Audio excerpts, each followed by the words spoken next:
to Yeah. say that it wasn't a job. It was just who you were. Hmm. You invited somewhere between 3 and 4,000 people every day to your home. Hmm. Yep. Yeah. Yep. And interesting, that first cruise, that was a 16-day Hawaii. Our last port, I had planned this big sail away party. And there's a tradition in Hawaii that if you toss your flower lei into the ocean and it washes ashore, you are destined to return to Hawaii. Oh, Now, okay. at Holland America, we have a zero overboard policy. So I wasn't having my passengers throw their leis overboard. So I had this big party up on the Lido, and then we all got up there and tossed our leis into the pool. And Oh, we okay. figured that if they washed up on the side of the pool, then we were destined to return to Hawaii. It was a great sail away party. My whole staff, we were out there. People were taking pictures of us. We were dancing, had a great time. 24 hours later, the captain calls me and he says, Yvette, we're turning the ship around.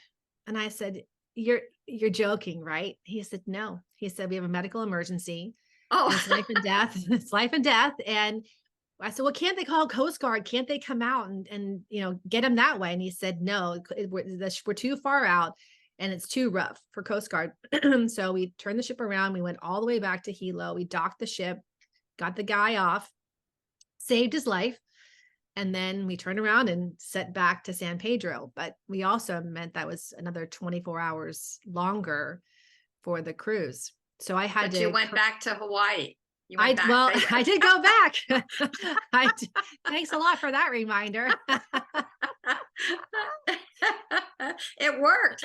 It did work. It did work. But I remember saying to the guests, talk about a perspective shift. And this is why I'm going to go full circle with what I said earlier, is that a lot of these lessons were already implanted in me Mhm. organically because of how the things you introduced me to.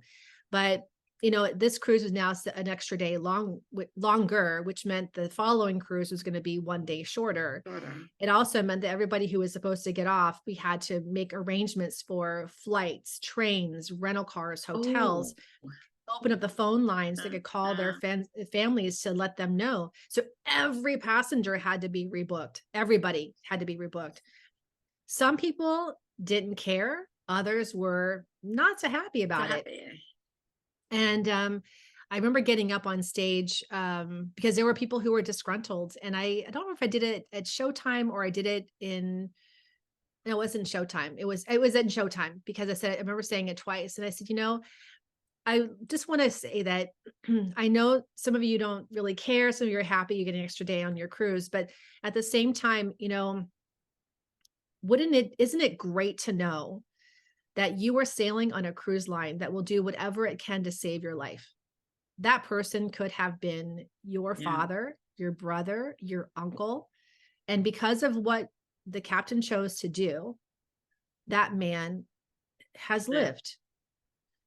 And it was if this big sigh just rolled across the whole ship. And my ratings at the end of the cruise were as good as the cruise director I replaced, who was a number one in the fleet at the time. Oh. And the office was like, what did you do? And I just said, I told the truth. I told the truth.